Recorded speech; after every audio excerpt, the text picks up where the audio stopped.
Hey guys, this is Joe Deckelmeyer with Screen Rant. We are at San Diego Comic Con 2023, and we're actually going to talk about comics What? at Comic Con. What revelation! I'm with David Dastmalchian. How are you doing, sir? I'm so great. This has been one of my favorite cons I've ever gotten to attend. I've been coming to San Diego Comic-Con since I think 2012 was my first one, and this year feels, for so many different reasons, like it's just all about the comics, and it's been a really amazing weekend. Speaking of comics, let's talk about Count Crowley. Because what inspired the idea of Count Crowley, and what did you want to explore with this And character? I always thought how cool she was and what a cool life that she must have, and what does she do when she's not dressed up as, as Crematia. And Crematia, like Elvira, like Svengoolie, like Sammy Terry, like, any of the history of incredible horror hosts before her, I was always obsessed with. And then as the years went on, I started to wonder, what if that was just a cover? What was that was just like the way that she can, hide, and her alter ego is the horror host, but truly she's hunting and fighting monsters that exist in the world. So that was the premise, and then we built a world around that, and I have been able to work for many years now on the book with one of the best comic book artists I think in the business right now, a guy named Lucas Kettner. Yep. I have an incredible team that we've been the same team all the way through, and I I am working as we speak on where I am taking the story next, and I can't wait for people to see that. Well, let's talk about the collaboration process working with Lucas because his artwork is incredible. So, talk to me about how you guys collaborate on this project together. I try to put as much emotion and as much, character development into the script as possible. I love writing, and really expressing my characters' personalities, points of view, emotional journeys through their dialogue. So Mhm. dialogue to me is so important when I'm working on a comic book. And then just describing sometimes things like Jerry, because she is such a conflicted character, is facing down this monster.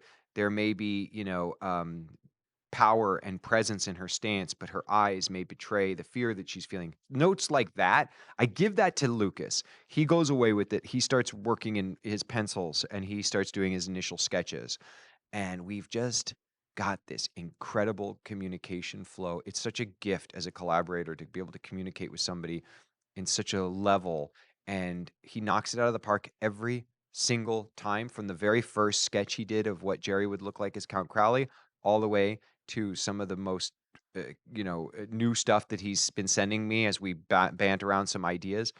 It's a gift, man. It's crazy. Well, let's talk about Jerry Bartman, aka Kent Crowley. Can you talk about the evolution of the character over the course of the comics? Yeah, so Jerry, enters the story in the beginning as the audience is introduced to her. She wanted nothing more than to be a legitimate news broadcaster. She wanted to be the first female Walter Cronkite. She wanted to be Barbara Walters. And she is from a small town where her parents ran a small town TV station and network affiliate. Goes off to the big time. She goes to the big city. She goes to Cleveland. And it's 1983. She gets a desk. She's going to actually deliver the news. And the male star anchor of this news network assaults her. When she tries to bring it to the attention of the producers in the network, she is completely disbelieved. No one wants to hear her. This guy is loved. He is a cash cow for them. Her career is basically ended. And Jerry struggles with not only, depression, anxiety, but she's an alcoholic. And so she goes home with her tail between her legs, devastated, not willing to talk about what happened to her because she just feels so, unsafe everywhere she goes. And all she's got at this point, because her parents have passed on, is her brother who's running this small station. And he tries to put her on the news. She's embarrassed. He finally gets her to be the host of the late night horror show. She thinks this is as low as it gets. And then it turns out the guy she replaced, the guy who used to be the horror host, was actually one of the world's last appointed monster hunters. Now that responsibility has fallen upon her shoulders. So not only is she gonna have to figure out how to defeat monsters, how to protect people she loves, but to do so, she's gonna have to figure out how to stop drinking. Right. And that's the monster and the battle within, while she's fighting the monster and the battle without. And I love the character so much. She is my heart. I always imagined her as Jerry, with a Y. I thought it was a dude. And then as I was really building the character and talking to some of the really important women in my life and continuing to hear this story over and over again of not being believed or not being taken seriously for the experiences that they had been having in workplace, school, social settings, And I was like, this person who, to me, thematically, would be so dramatically compelling if no one believed her because she's trying to talk about werewolves and vampires. What about a even more terrifying monster? What about a guy who in plain sight is beloved by people and yet is predatory? Absolutely. So that's where we're at, man. She's growing. I love her more every time I write a new script, and she's not even mine anymore. She's her own being, and I'm just I feel like she's like her own living, breathing person now. It's really amazing. The one thing that I absolutely love about you is that you are a true fan of comics. Can you talk to me about being a fan of comics and what you find the most surprising about making comics now through this journey? So for me, it's each project is a totally different journey and a totally different approach. And if you're gonna, have the best collaboration with the artist that you're paired with, and the colors and every member of the team, you have to be willing, in my opinion, to scrap everything you think you know about how to build story together and start over. So, for example, the way that I write Count Crowley and the way that I've worked with Lucas has been I write fairly specific, how many panels per page. I try not to give too much in the descriptive as far as shots, except for a couple an issue, because I like to give Lucas the freedom to explore that. But I write really detailed, what's going on as far as each panel. Dialogue, again, like I said earlier, is really crucial to me in the way that I feel like I can express my characters. But then we just announced yesterday, I'm working with Todd McFarlane on a brand new comic book that's being drawn by Federico Mele, who's in Rome and one of the best new rising stars in comics, called Knights versus Samurai. And for that to give Fede the runway that he needs for the process that he has, I scrapped the notion of writing panel numbers on pages, and I just wrote the descriptive of what I need to take place, and then just my dialogue. Ah, And I worked really hard on just trying to get the dialogue for each character, because you've got English knights, Japanese samurai, meeting, clashing, finding out that maybe they aren't enemies, maybe they are. There's dragons, there's wizards.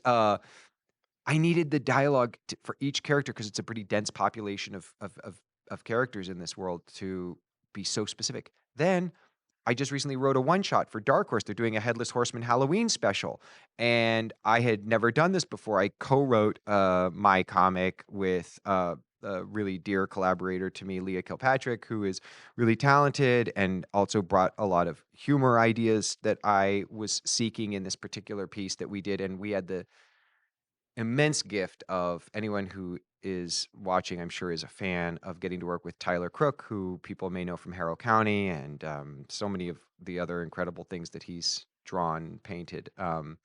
So for that, man, there was a lot of dialogue between us as the two writers, figuring out how we were going to execute the story we wanted to tell, and then our artist, who had a lot of thoughts and input on things tonally, thematically.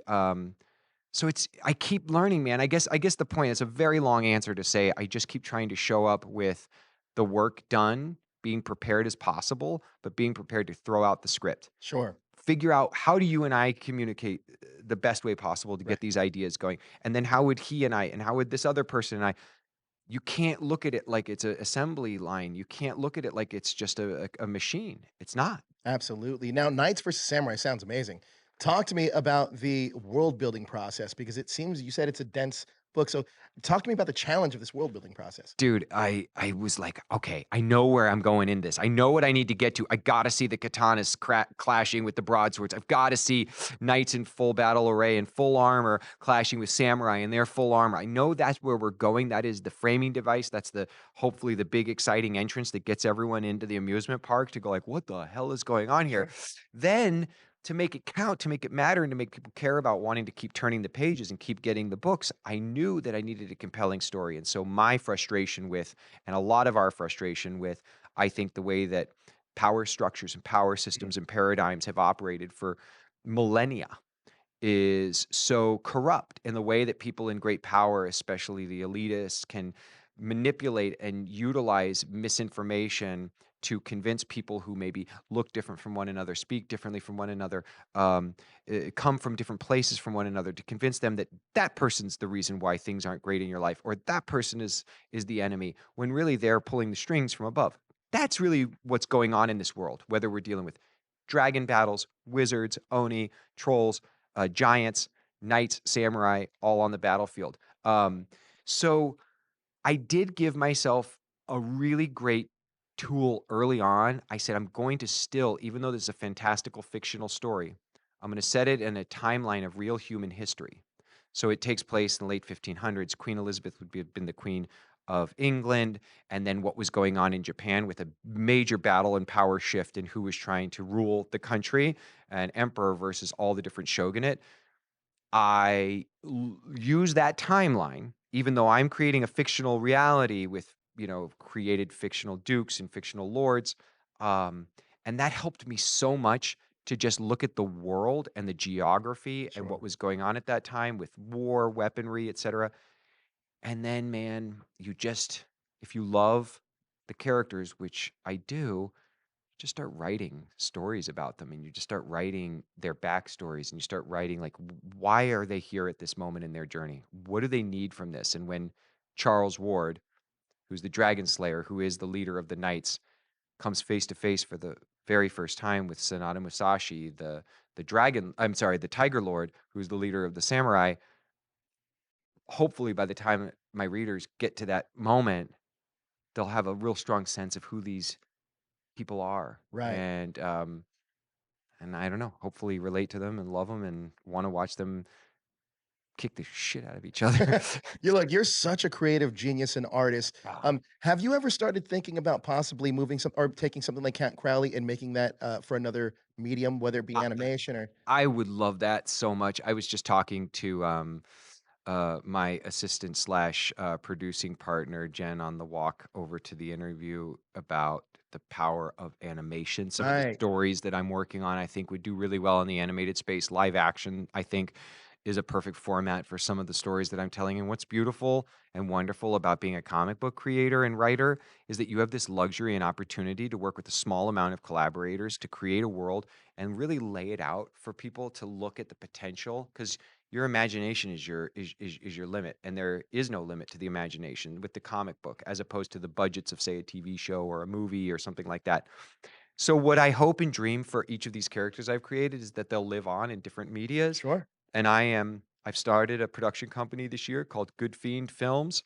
One of the first movies we co-produce is a little indie called Late Night with the Devil that I'm very Nice. proud of. But with the comic books, I hope and believe and sit up at night dreaming about the day when I could come to Comic-Con and you could be like, "I remember when we were talking about, the first trade paperback of Count Crowley, and now you've got blah blah blah starring as Right. Count Crowley." Like, that's a big dream for me. And if you'd have told me that I'd be where I am in my life right now, 20 years ago, I would have said, no, that's impossible. So anymore, I just choose to believe that anything is possible. I do wanna talk about Late Night with the Devil because that film sounds incredible. It's an indie film, and we can talk about this Yes, we can. because, This is a SAG gave us permission. It's an independent film. It's not produced by a studio. It doesn't have distribution. And so with Late Night with the Devil, it's a small but mighty film, and I'm so proud to be a part of it. I got to co-produce it with my company, Good Fiend Films, which meant really that I got to just give my opinion and thoughts on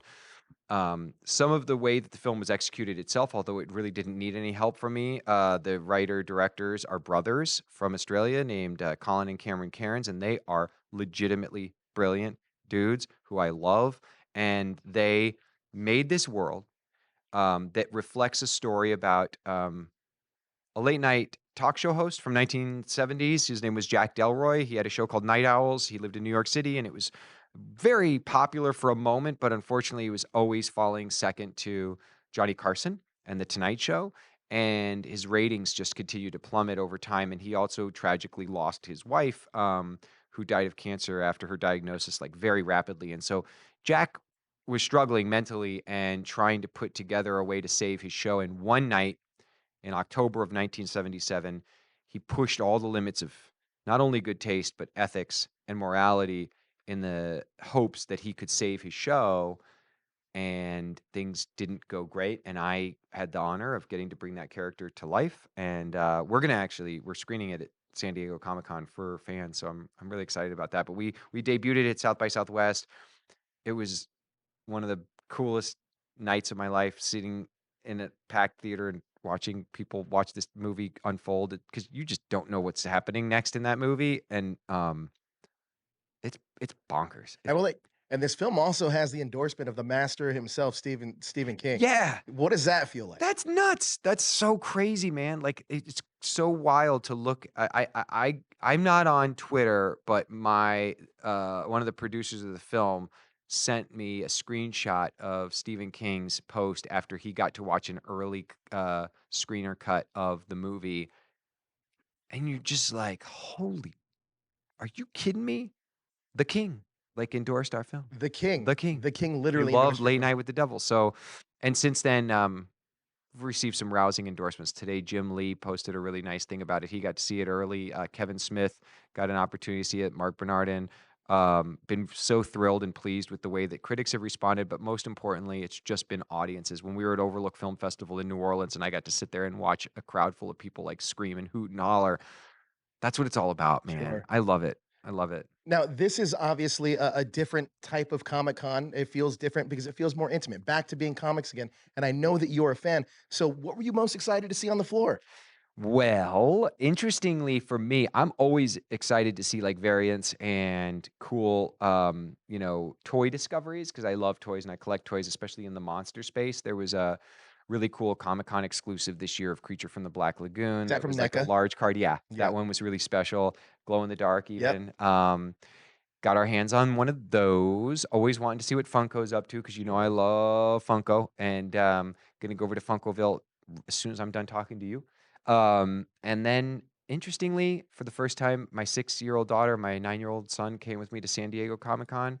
And as they're walking the floor, watching them make the discoveries of the stuff that they're fascinated by, like squid kitties, which I didn't know about, and watching them like love them squid kitties is pretty rad. Like I was like, oh, that's cool concept. It's cat with tentacles, and there's all different variations of them. And man, my kids were obsessed. They blew their entire Comic Con budget on squid kitties. I was like, go for it. I know Love how it. this feels. I have an 8-year-old that I'm shopping for tomorrow, and my mission, she told me, is to get Squishmallows and Pokemon cards. Man, those squishmallows. Squishmallows. Wow, my daughter, you show her a squishmallow, she just it's like it's incredible. Yeah, so I'm gonna try to figure out if I can get her the Squishmallow Pokemon There you Squishmallow. go. So That's maybe good the best dadding of both right worlds. there. That is some good dadding. There Good you work. go. Now, look, I don't want to keep you because I know Funko's waiting, but thank you so much for stopping by Screen Rant to talk to us. It's an honor always speaking to you. And Thank again, you. I love your passion for these comics. It's so great, and I Thank can't you. wait for this film tonight. Thank you. It's so good to see you again. And Absolutely. thanks everybody. Thanks, David. Yeah. I appreciate it.